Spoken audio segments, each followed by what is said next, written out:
Welcome back to another episode of NewOrleans.Football presented by PJ's Coffee. Get every morning started with them. We're back from the owners' meetings. Got a lot of stuff to talk about today. A lot of exciting stuff. Talked to Kellen Moore for about a half hour. Heard from some other people. Got some ideas on where they're going to go and where they've been. So we're going to break all that down on today's episode. But before we do that, go up to 3750 Vets and buy a pre-owned car from my guy, Matt. He's opened up the new pre-owned headquarters there right downstairs from our normal studio. So if you go there, buy a car, look up, wave hi, do whatever, but make sure you buy your car from Matt and then play us over the Apple Play. Pop us in, look us up on YouTube, look us up on Spotify, look us up on Apple, and you got the 2-for-1 combo there. B, what we got today? We got our first segment presented by Bobby Hebert's Cajun Cannon Restaurant and Bar. Nick, do the Saints need a different body type at wide receiver? Yesterday, you asked Kellen Moore about the addition of Brandon Cooks, and then he elaborated on it and talked about how, you kind of wish you had a basketball team of body styles, but he kind of detailed that the Saints are now flexible. So what do you take from those comments? Well, I mean, I still think they need one. I think it is an issue when everybody is 6 feet tall across the board. Now, could Kellen Moore cook up an offense where he's just burning people down the field with these fast runners, Derek Carr's throwing it down, you're playing everything off of play action, and you're just lighting people up? Absolutely. There's a lot of different ways to win a football game, and this might be good enough. It's easy to kind of forget how good Chris Olave is because he's been hurt, and he was kind of out of sight, out of mind down the stretch last year. That's still somebody that I think can be an elite receiver. And I think there is still a ton of on-tap potential. He just has to stay healthy, and hopefully he does. We know he's working out on his neck and trying to do things to get a little bit stronger to prevent some of those concussions. Hopefully he can do that for a multitude of reasons, the least of which is success on the football field. But that success on the football field would bring a lot of people joy here. So it would be cool to see him kind of tap into that all the way and be that type of player. Shaheed, I think, still has layers that can be pulled off of his game. There's still a lot of stuff that I think he can do better. I think he can learn the game better. I think he can be better. I think he can run better routes. But I think he's awesome right now at what he does. But maybe getting some consistency within the coaching staff helps with that. And Cooks is still a player that can play. He's been around the block. He's on the back nine. He's probably coming into the final hole. But I think he can still hit the ball off the tee and drive it right down the middle of the fairway. I think he can still play football. But yeah, you want that 6'3" guy. I still think, based on what happens on the draft, you get on the other side of it. I still think there's a Keenan Allen proposition. I still think there's another chance of maybe getting somebody that has that body type because it is such a need. And they did create all this cap space for a reason. That didn't happen just on accident. It's sitting there, it's waiting, it's in the reserves. I think there's still other moves to be made to build out this offense. Yeah, for sure. I mean, even last year we saw with MVS how like that bigger body can extend their arms further than anybody else and make things happen. But we talked about it, I think, in last week's episode about how Jawan Johnson, somebody that just got paid and was formerly a wide receiver, now is, has to thrive in that role, kind of sort of. Even if you do add on another receiver, he has to be somebody that's looked upon as a bigger body receiving threat. So that's just where I'm at with it, where, yeah, you can add a Keenan Allen, you can add somebody who's bigger, stronger, but the people that's already in the building have to continue to step up and level up. Yeah, I mean, you can pay a lot of money for something and it doesn't make it what it is. I can go buy, shrimp from Long John Silver's and overpay for it, but it isn't going to make it the shrimp you get at Bobby Hebert's Cajun Cannon. So, you got to, you can't overpay and make something what you want it to be. It just is. And either something's excellent or it's not. I think Juwan has to prove that on the field. The paycheck ain't going to do it for him. And just because they paid a ton of money for him, yeah, that doesn't mean he's the clutch guy in those situations. I think Juwan knows that, though. When we talked to him, he said Yeah. he doesn't want to be someone that's just getting yards when it doesn't count and at different times in the season. But I wouldn't want to be betting on that to be my answer for all those things because it wasn't the answer last year. He was on the field last year, and it wasn't all of a sudden Jawan's the red zone threat. He was Yeah. 2 years ago. He wasn't last year. Maybe Kellen Moore unlocked something. Maybe Doug Nussmeier unlocked something. Absolutely possible. I would feel a whole lot better, though. And I don't know if the answer is T-Mac. We saw the video's about 2 years old about him talking about not liking to watch football, not liking to watch film, not watching film on his own. It has been 2 years, but look, the current questions about him are centered on those types of issues. And I think that's why that video becomes relevant, is because you have heard those things. You've heard that he doesn't practice well. You've heard that there's some stuff about the buy-in. You watch his film, there's some routes where it doesn't. I think I said it the last Wednesday. I was watching his film. I was like, man, there's some plays where it's like, Yeah. I don't know. He's not all the way in on it. So I think all those things are real. That doesn't mean you take him off your board and you don't draft him. It just means you better talk to him and have questions for him. And I also think, and this is getting way out into the weeds here, but I think these types of issues are things we're going to start seeing consistently coming into the league because of the transfer portal. I think that you can no longer take McMillan and say, sit your ass down. We got to watch this film. This is how we're going to do it. If you don't want to do it, we got to run. Oh, you didn't put in the hours on your iPad. We're going to run, whatever they call them now. I mean, well, yeah. I don't know what they call them now in Gas, 2025. Swanklins, Gas or whatever. so you run, Yeah. yeah, gas. whatever it is. Yes. So I don't know. I just don't think you can do that anymore, especially at a program like Arizona. I think that star players at these programs are going to be coddled, and I don't think they are going to be coached hard. And I think it's going to add to a deterioration of the college product. It's going to lead to a deterioration of the NFL product. Now you can't practice as much in the NFL. I think that the quality of football in general is going to be decreased due to the portal. You already see the effects on the college basketball right now. You got 4 number ones. You put 4 number ones in the Final Four before. You weren't a ball knower. Like, you were an idiot. You were a clown. Look at this guy just putting all the ones in there. That never happens. I think that's just what it's going to be now. Because if you're a good player, you're gonna go somewhere else. But I think in football in particular, if you get a player who's really good at your program, you're going to throw money at him and you aren't going to coach him. And that's just what's going to happen. And hey, look, I mean, more power to him. Everybody should get paid. I'm happy for him. But it is something that I think is a side effect of what's happening right now. And I think these types of things are going to be more and more prominent going forward, because you start yelling at someone, they're going to dip. It's just the way it is. No, and look, I'm 24 years old. I'm on that kind of fringe of all these younger dudes now. They know what it's like to get buried in college. You know what I mean? As a player, even at the smaller level schools, you can cop an NIL almost from anywhere. And some people, like I'm talking to, they're like, "Oh man, I'm about to hit the portal," and it's like, did you take an evaluation of yourself before you say you're just going to hit the portal? It was like, no, the coach told me coming out of high school I was going to get PT. I haven't really gotten the PT I wanted. Now I'm about to just go down the road and like try to see if I can get more money. And I'm like, where's the stick to itiveness? Where's the grind? But we're talking about the stars now, though. Like, you're talking about a star player, and you got T-Mac who's lighting it up, and someone's throwing money at him, and now the coach is yelling at him. He is leaving, and he does have options, and someone's trying to pay him to leave, and you're trying to do everything you can to make him not leave. So we're talking about a situation where the power is with the player, not with someone not looking for playtime and dipping. Like, someone that's getting all the playtime, all the shine, and can go, like Quinn Ewers, like say Quinn Ewers or something. Notre Dame, hey, we'll pay you to come up here and play.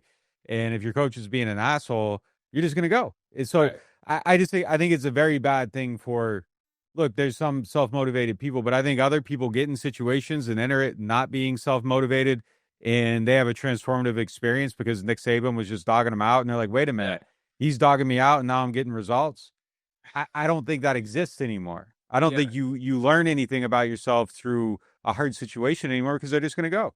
What do you tell somebody? Like, if you're the coach, your star player knows they're a star player, they knows they're, the pull, the money maker. What do you tell them? If I'm the Arizona coach, Yeah, and I'm trying to get T-Mac to play harder and put more buy-in, I'm just taking what I can get. I'm telling them, hey man, do what you got to do. Because look, if I push him and he leaves and I start losing games, then I'm losing my money. What's my motivation? Right. So yeah, I'm catering to him. It's like if you had LT on your team in the 80s and he wants to do a line of whatever in the, and show up crazy. Right. Hey, LT's got his own roles. Yeah. You perform. Yeah. No, for sure. But it's even more, it's different now. It's just different. If my quarterback doesn't want to study, but he's going out there and making plays like Johnny Manziel,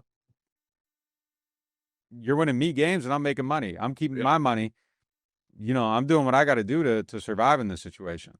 Yeah, for sure. Do you think the Kellen Moore staff of bringing in those college kind of coaches will help in that transition for the Saints? Just some more, just having people who have experienced some of those things? I mean, it's a fascinating conversation. I think a lot of that is geared toward player development for sure. And I think the Yeah. player development aspect in the NFL is changing rapidly, like very, very rapidly, because you get guys coming in that have never done a 3-point stance before. So you're starting over at ground zero. Wow. They've probably, and even more and more coming forward, they've never been coached hard before or anything. I think somebody that can be that transitional piece in between the two, especially in a situation where realistically everything has to be rebuilt here. You're starting, there isn't a lot of foundational young pieces, but we've talked about this a million times. But so realistically, you are going to have to draft and develop a lot of players. And if you want to get better rapidly and speed up that process, Bo Davis being able to take a third round edge rusher and molding him into something absolutely is something that I think is going to be very important. Terry Joseph being able to take a second, third round safety, building him up to be the guy that can eventually replace Tyrann Mathieu. If that happens, you just turned a double into a triple, and Yeah. and you're gonna have to do a lot of that. So yes, yeah, I mean that's a really good point, man. I just the cultural difference I think makes that player development aspect even more important. So yeah, bringing people that took 17, 18-year-olds and were tasked with turning them into good, viable men who can be ready to go to the NFL. Yeah, bringing that if they can do it at the same level while also learning how to coach it, because I think there is a difference between coaching in college and the NFL. Yeah, I think it's changing a little bit, About to but say that the line might get yeah. blurred a little bit. Yeah, you actually have to have people skills now in college football, whereas before you didn't. You just got them on your campus and it was whatever. And in the NFL, you have to be able to do both. You got to be able to treat people like professionals while also getting the best out of them. So yeah, that's changed a little bit, but absolutely, yeah, I think that's a huge part of it. And that readiness of coming into the league. We've been hearing for a few years about how it's been deteriorating, and then the lack of practices, the lack of padded practices has set it back even more, the player development aspect. And yes, what's happening in these colleges, I think changes it quite a bit. Yeah. So no more the system is the system because it's the system because I said so. Yeah. It's just a constantly evolving thing across the board. Yeah. Man, that's And look, I think there's an aspect of players, yeah, they should get treated better, but they yeah. shouldn't also have all the power. There's a medium between these two things that I think at some point somebody's going to have to find just to just to regulate it, just to make it all good. Like something has to balance out at some point where it's in the best interest of everybody, I think, to find that middle ground. But if you got to pick one over the other, give all the power to the players. Like if it's all or nothing one way or the other, but hopefully there is a middle ground somewhere in this. No, for sure. Even that whole concept of does this person like football? A lot of these athletes really like the ones that I know, they kind of don't. They like to play Madden. They like to, all of that. But in terms of watching the game, like a fan or somebody covering the team or something like that, they really don't. Even you go back to like the 2020 NBA draft. The question was, did Anthony Edwards like to play basketball? Does he love basketball? Does he love the game? And while he was at Georgia, I mean, a lot of people were just saying no, but now you look, he's arguably one of the younger faces of the league coming up. So it working out is its own process, but the landscape is changing of the precedent of, oh well, this guy is a ball lover, and that's that's what we like, that's what we want. Because I mean, people recognizing their own power. So I don't know, it's a slippery slope, but I think a medium has to get found. I agree with you totally on that. I don't think you necessarily have to love the game. I think it's okay, and this is really getting into the weeds here. And what's our next topic? Our Who's it next presented top, by? Shop Insurance, the Earhart Agency. All right. The continuation of this conversation is presented by Chabert Insurance, the Earhart Agency. I don't think you necessarily have to love the game specifically. I don't care if a player coming in is sitting down and watching Thursday night football instead of White Lotus or, whatever they want to watch. I don't care. I don't care what they're doing. I don't care if they're studying the whole league and looking up stats and they know the box scores inside and out. But if you don't love that piece of it, you have to love the process. You have to love something that leads you to success. We did the story with Alvin Kamara, and he talked about how he didn't watch football and he likes to get away from the game for a while in the off season. But when April, Right. May hits, this man is just so obsessed with self improvement and for Alvin, I don't know if it mattered what the output source was, whether it be fashion, whether it be businessman, whether it be driving a NASCAR, whatever he wanted to do. I think that he would have ended up at the top of his craft because he is so obsessed with the process and just finding something to improve upon. And for him, it happened to be football. And he puts in all the work. You know, he's going to put in all the work and Right. the output, whatever it was, like I said. So I think you just have to have something like that inside of you. And it doesn't matter. It doesn't have to be Kellen Moore. I've watched football every day of my life since I was 3 years old and was grown to be a coach, and I still love the game. And I'm looking at Twitter clips all the time. It doesn't necessarily have to be that, but you have to be in love or obsessed with something that's going to lead to some type of success. And that's just if you're looking at a guy like a T-Mac, and you just have to know that there's something there that can lead you to it. And it's a matter of finding it. I think. I mean, look, loving the game itself is the easiest way to. I love this game. I obsessed with this game. Everything I do is about this game. I had football sheets. I had, the pencils, whatever it is. Yeah. Cool. Like that's the easiest way to guarantee success. But I think there's multiple ways to get there. And again, I'm okay with it. I'm okay if someone wants to get away with it. Look, we work in football. Most of the time I am watching a Thursday night game, but every now and then it's like, man, I'm gonna go to AMC and catch the Thursday night movie release and take a break from this it's okay. Like that's okay to have that. But Yeah. as long as you are obsessive about something, yeah, find it. So, that's the job of the scouts. That's a big part of what they do. A big part of what they do is basically what we do. It's the same exact thing. It's having sources and reporting and finding out what people are about. So they just need to make sure there is something that burns inside of whoever they're drafting. And they've missed at times. Davenport, I feel like was someone that was a little bit of a miss on that character aspect of it. And you just got to make sure that's there, that they're in love with something that's going to lead to success. Sorry Yeah. for the long rant. Oh no, you're good, man. Because that's you cooking, and that'll lead us into this next topic about what else did we learn from the owners meetings. Kellen Moore, he talked about seeing Jeff Ireland and the scouting staff through their entire process. He called Jeff Ireland a rock star. So, kind of, what do you take from those comments in this process right now of going out, eating dinner with these guys, looking at these guys during their pro days and their private workouts and all of that type of stuff?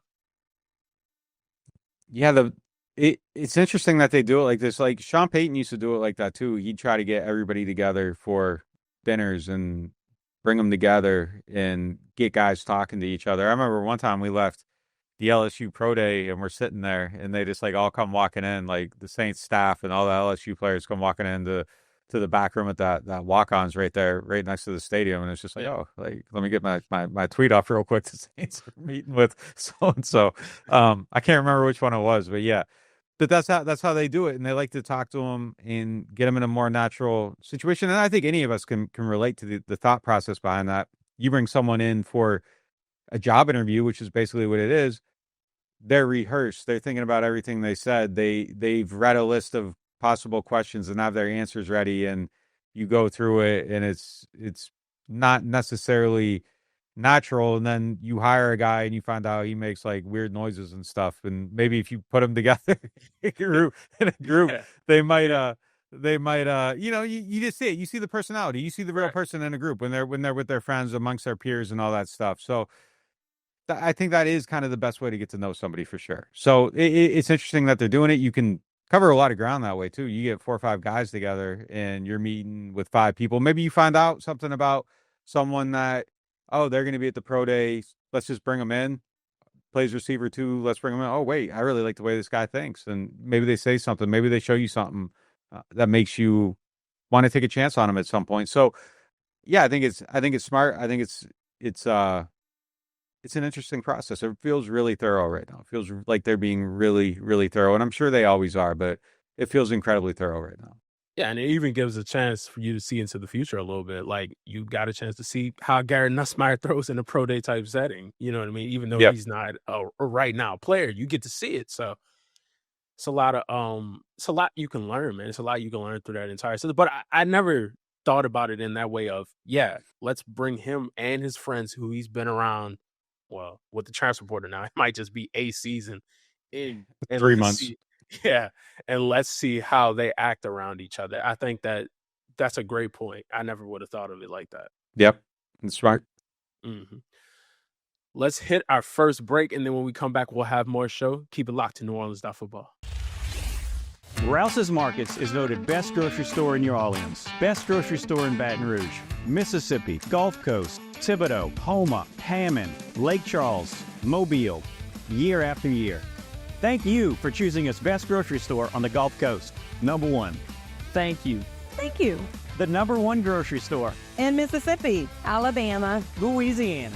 1 million customers a week can't be wrong. Welcome to Rouse's. The NewOrleans.Football show is proudly presented by PJ's Coffee. PJ's Coffee has some of the best drinks that you can find. They have locations all over the city. They have pastries and everything else you need to get your day started. So go check them out. NewOrleans.Football is proudly sponsored by Urban South Brewery, the makers of Paradise Park Lager. I love supporting local breweries, and when looking for a refreshing, easy drinking beer, I always recommend Paradise Park. In fact, I think it might be the best game day beer out there. If you want something a little lighter, try Paradise Light. It's everything I love about Paradise Park with just 96 calories and 2.6 carbs. And if you're looking for a family-friendly place to watch the game, I'd recommend Urban South's Tap Room in the Lower Garden District. They've got 15 TVs, 30 unique beers on tap, and mouth-watering urban smash burgers. The whole family will want to make Urban South their new living room because at Urban South, they take laid back seriously. Looking for the best insurance coverage at the lowest price? Look no further than Chabert Insurance, the Earhart Agency. They are a local independent insurance agency right here in New Orleans, specializing in home, flood, and auto insurance. At Chabert Insurance, the Earhart Agency, their dedicated team will shop every available carrier in the market, ensuring you get the most comprehensive coverage at the lowest possible price. Why settle for less when you can have the best? Trust Chabert Insurance, the Earhart Agency, to protect what matters most to you. I do. I've been a client of theirs since 2021. Call them today at 504-326-6526 or visit them online at Protected by Chabert. That's 504-326-6526. Chabert Insurance, the Earhart Agency, your local insurance experts. Hardhide Ponchatoula Strawberry Whiskey is an 86 proof blend of aged wheat bourbon, American light whiskey, and fresh Ponchatoula strawberries. Blended in New Orleans, it is not for the thin-skinned. Look for it in your favorite stores, bars, and restaurants. Attention Saints fans, don't let pests and termites invade your home field. Trust the team at Red Pest Solutions to tackle those unwelcome visitors. Call the Red Man today for unbeatable pest and termite control. Score peace with no pest. Visit redpest.com, REDDPEST.com. Welcome back for more NOF. It is now time for our next segment presented by Hardhide Ponchatoula Strawberry Whiskey. Nick, outside of quarterback, because that's one position where if you hit, you hit. If you don't, you don't. It's just one guy, kind of pretty much, unless somebody gets injured, hurt, or benched. But which position group is one player away from being looked at as a positive on this team? I think there's actually a couple of them. I think there's a bunch of them, honestly. Same thing. Yeah. If you got a receiver, I think receiver immediately becomes a strength. If you got Ashton Genty or someone like that at running back becomes a strength. And I think, I think you're one away from running back being a strength. It'd be a stretch to call it a strength right now. You're strong at the top, but not overall. Give me another tight end, and I think that group could be a strength. I had them. I'll let you go from there. I'm not sure. I got a couple others, but I want to see what you think. I had running back one, because like if you get somebody to boot with AK to take that second role, and then you have Kendra waiting in the wings, kind of let him do his thing and cook whenever he needs to cook, you're set. Receiver, you get a bigger body guy. Now you have those three now. You got those three flyers, and then somebody who can do the dirty work. And then I think also linebacker, if you put the heir apparent to Demario Davis in that room and let him get developed under him, then you might be kind of set there also. Yeah. What do you think about corner? I have to see how Alante or either if Kool-Aid steps up, who's going to be the number one. I got to see how they step up and who steps up as number one. And if you add somebody to boot in there, then yeah, I'll feel good about it. But I haven't really had an entire season of seeing them as, hey, you're the guy. Because, I mean, before they had the cushion of Lattimore, and then he left, and then the team was already doing bad. Things were different. It was mid-season. just things were too up in the air to say, oh well, Alante for sure can or can't handle this All right, responsibility. let me rephrase. Say you bring in Will Johnson and immediately he's 17 Lattimore. Oh, I feel good. Is that position of strength then? I feel great. Yes. In I still got a lot yes. riding on Kool-Aid.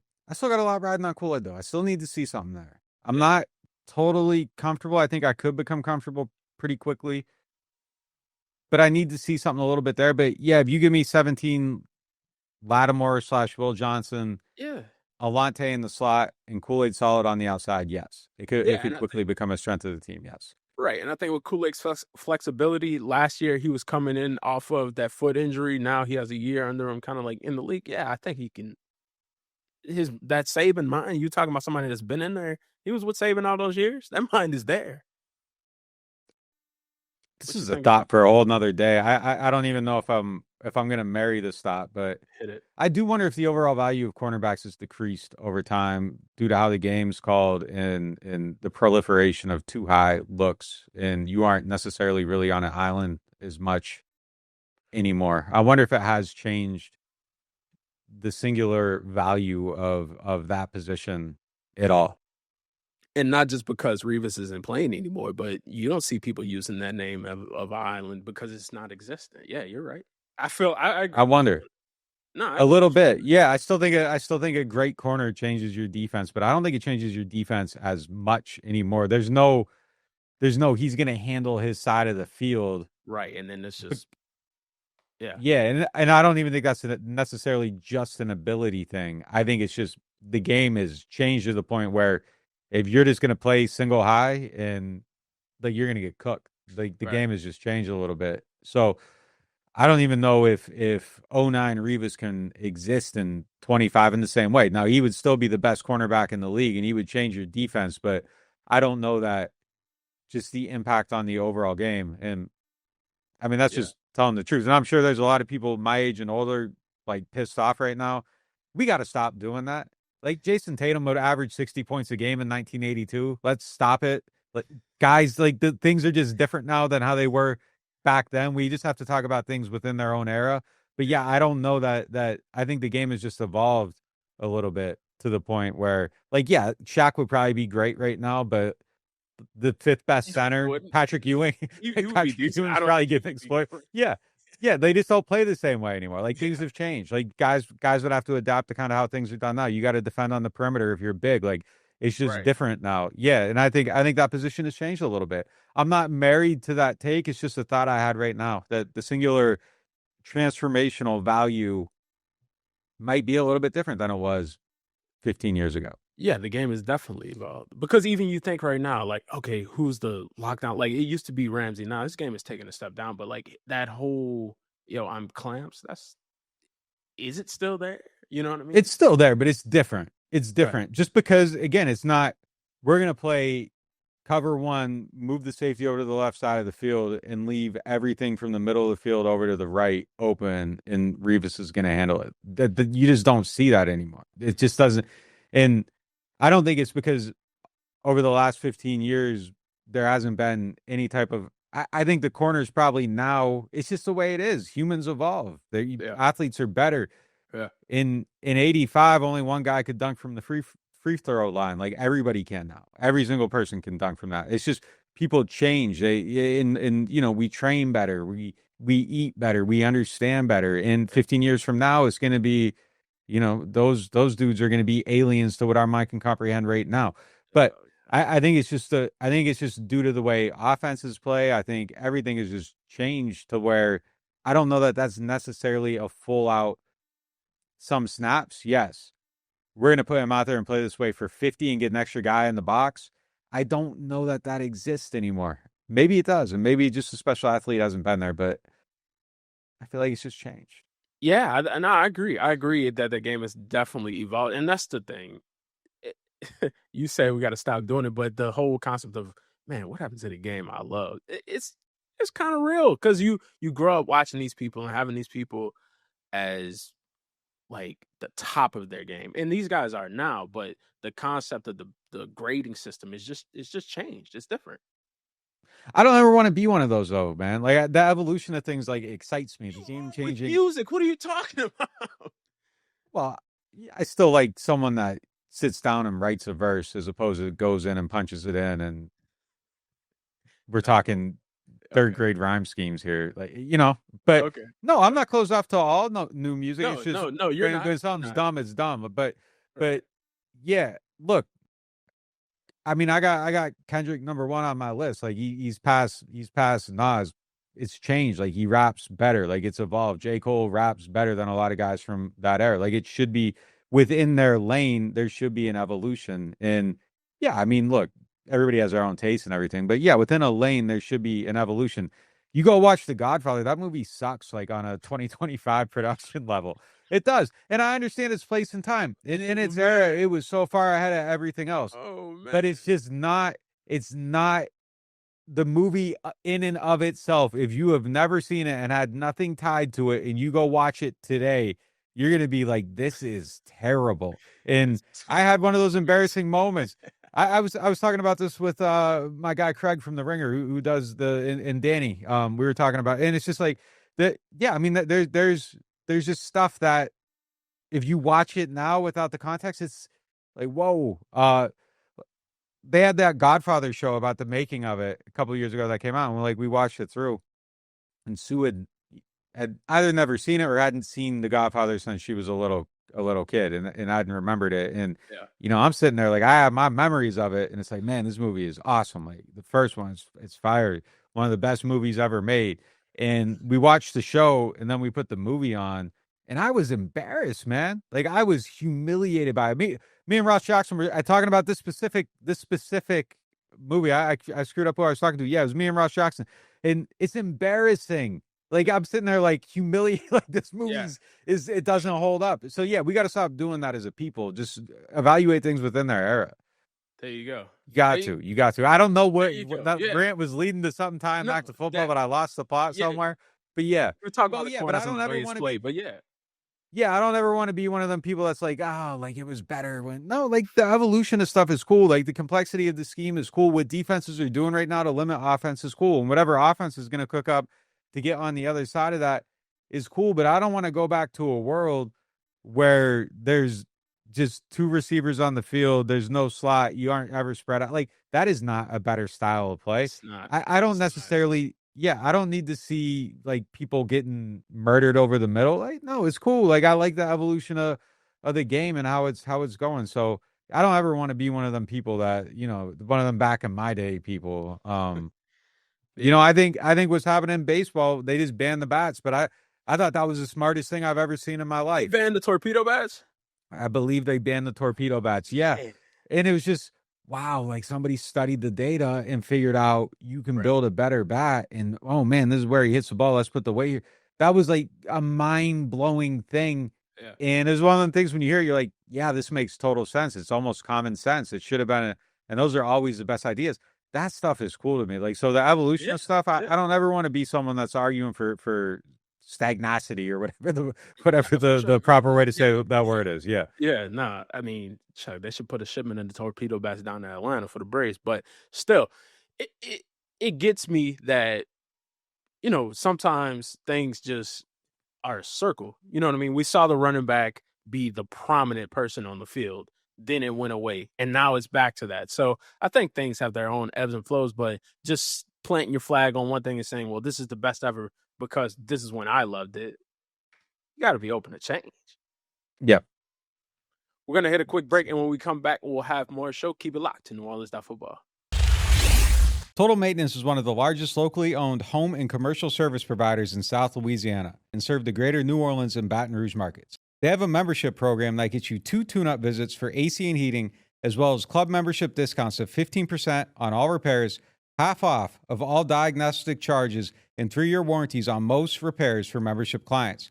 This is usually priced at the low price of $24.95 a month per system, but if you tell Total Maintenance that you found them through NOF, they'll lower the price to $20.95 per month per system for as long as you keep the membership active. Services include AC and heating, service and replacement, electrical service, plumbing service, as well as generator service and installation. They are Total Maintenance. Find them at tm-ac.com or give them a call at 504-841-3300, or if you're in the Baton Rouge area, 225-480-1000. You ever take a bite of something and immediately think, yeah, I'm coming back for this? Bobby Hebert's Cajun Cannon Restaurant just added some new dishes, and man, they crushed it. The shrimp and crawfish pistolettes, gold flavor. Fried oyster tacos, crispy, fresh with the perfect kick.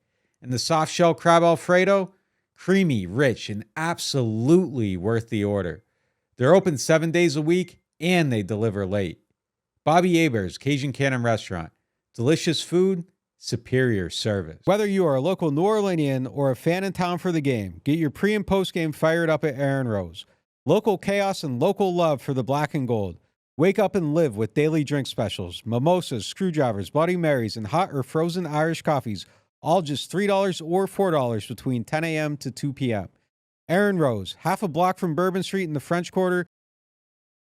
Welcome to the Queen Casino, the crown jewel of entertainment destinations. From the thrill of gaming, where every spin and deal brings you closer to fortune, to the excitement of sports betting, where you can feel the rush of victory. Our spaces and catering menu are perfect for any event. From business meetings to grand celebrations, immerse yourself in our vibrant atmosphere with live music that keeps the party going all night long. Join us at the Queen Casino. Your royal adventure awaits.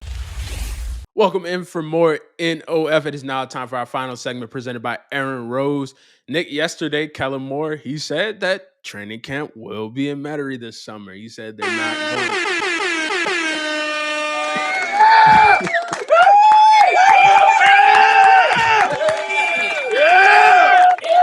Yeah.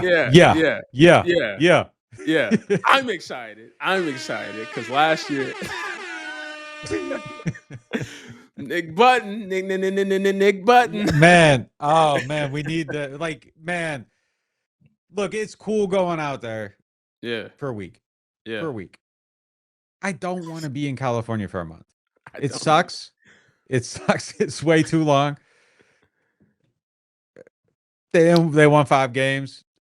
There's no argument for it. Yeah, they won 12. Go have club camp or whatever, Camp Paradise, whatever it is. But they won 5 games. Everybody got hurt.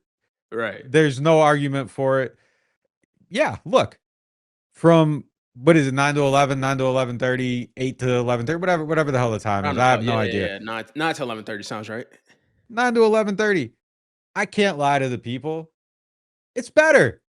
It's not hot as hell. It's not like you're not sweating on your notebook. Right. You're not dying. You can wear a cotton shirt. You don't have to wear the dry fit every single day. Very nice. You don't have to have a sweat towel. You don't have to have a hydration plan. You can just show up. Yeah. Do it. And it's great. We didn't it sucks being there. Yeah. It sucks being there. I don't want to live there for a month. No. I will sweat and damn it. Like, I love my wife. I want to go home at night. Like, that's right.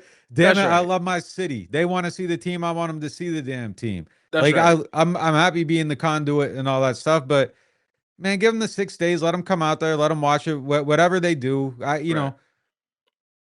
give me that. Like, the people want it. Give the people what they want. They don't want the team in California. It's the New Orleans Saints. They practice in Metairie. Like, let them practice in Metairie. Let them be there. I don't want to be out there for a month. Like, God damn it, that was terrible. Yeah, no, I'm there. It's terrible. Because after 2 weeks, like, we would go to the Albertsons, and I'm like, all right, let's find something to eat because I'm tired of eating out. It makes yourself sick.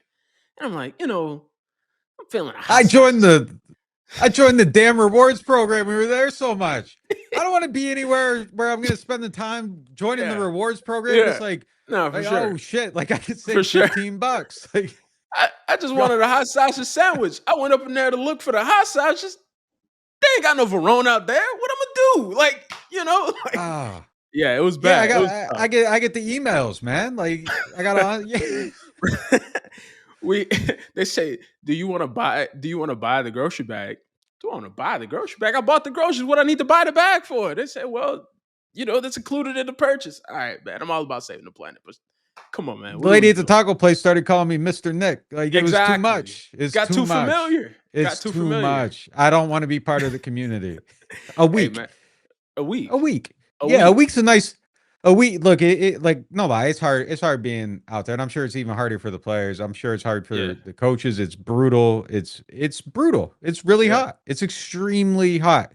Having like a week respite after the first 2 weeks or something. Hey guys, get through this. You wearing this? Yeah, I get that. I get getting out of here for a little bit of time. The whole time was too much, and the fans, look, they were renovating the thing and everything. I get it. They had to go, but the fans want to see their team. Let them see their team. So I think there is like a medium. If you want to stack some joint practices to where, hey, gonna go play this game, practice out here, something like that. That makes a lot of sense to me. 7-10 days max. Great. Right. I would be welcoming of that because man, it is really hot out there. Hey, man. Like I want to break. I'm going to be complaining at some point. Like, man, this is really hot. By day 4, but being able to go home at night and being connected to the city, this is the way it should be. This is the way it should be. B, go get a water from out there cooler. Yeah, I got you, man. I got you, bro, because it's hot. It's hot. We got to take care of ourselves. Yeah, like we didn't buy a pack of liquid IV out there in California. We didn't need to. No, didn't even think about it. Yeah, didn't think about it. Yeah. Look, for real, you could wake up. It's like I got to drink 3 waters before I go. Otherwise, I'm going to be dizzy. It is extremely hot. It's very hard to. Yeah, bring 2-3 pairs of clothes. Yeah, that's a lot. It's a lot, but it's worth it. It's a lot, but it's worth it because I get to go home. You know what I mean? I get to interact with different people that I've interacted with my whole life. Fans are out there, you know what I mean? Like I would see people, they'd be like, hey, I'm gonna be at camp tomorrow. There was none of that out there. It was like a small group of people that would come out there a couple of days, and then that was it. Mm-hmm. Yeah, one of my favorite times of the year, man. Just seeing everybody out there, being able to interact and all that stuff. Yeah, it's cool. We get to see y'all. That's really what it is. We get to see y'all. Y'all come up to us, say how much y'all, enjoy us, question us on our takes sometimes, which, that's all in the game. That's all in the game. So we enjoy seeing it. Yep. That'll do it for this edition of NewOrleans.Football. We appreciate you all for being in here today. There we go. We appreciate you all for being in here today. Catch you next Kellen Moore got his first dub, man. He got his first dub right there. That's right. We'll catch you guys next time.